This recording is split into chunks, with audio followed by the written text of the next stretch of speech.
Un institut biblique? Mais qu'est-ce qu'on peut bien apprendre dans une telle école? La Bible, évidemment.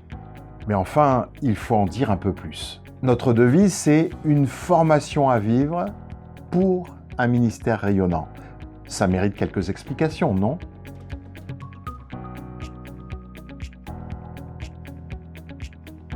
Une formation à vivre, c'est-à-dire que cette formation touche tous les domaines de l'existence. La foi, bien sûr, mais aussi l'intelligence, la relation à Dieu et aux autres, et aussi les compétences pour servir ce Dieu et aussi le prochain. Pour un ministère rayonnant, ça paraît peut-être un peu banal ou même un petit peu ambitieux. Ça ne veut rien dire d'autre que d'être fidèle au Seigneur et à sa parole, d'être intègre dans ce service, dans ce ministère, et surtout d'aimer celui ou celle que Dieu place sur mon chemin. Une formation à vivre pour un ministère rayonnant. Mais allons un peu plus loin. Cette formation comprend 3 aspects. Elle est biblique, pratique et communautaire.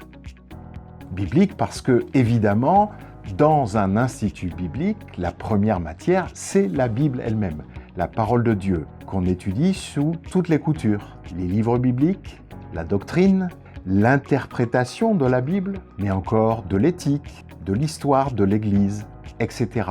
De quoi découvrir tout ce que Dieu a en réserve pour ceux qu'il aime. Pratique, parce que le ministère chrétien comprend toutes sortes d'aspects pratiques. Il faut savoir communiquer, il faut savoir écrire, il faut savoir accompagner les gens, ce que veut dire partir en mission ou évangéliser. Autant de cours très pratiques. Mais quand on dit pratique, c'est aussi s'exercer à la pratique.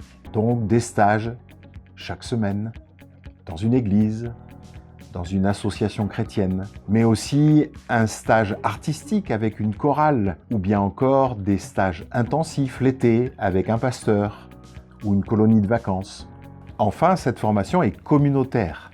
Communautaire parce que nous privilégions le fait de vivre ensemble sur le campus. Et là, nous apprenons beaucoup.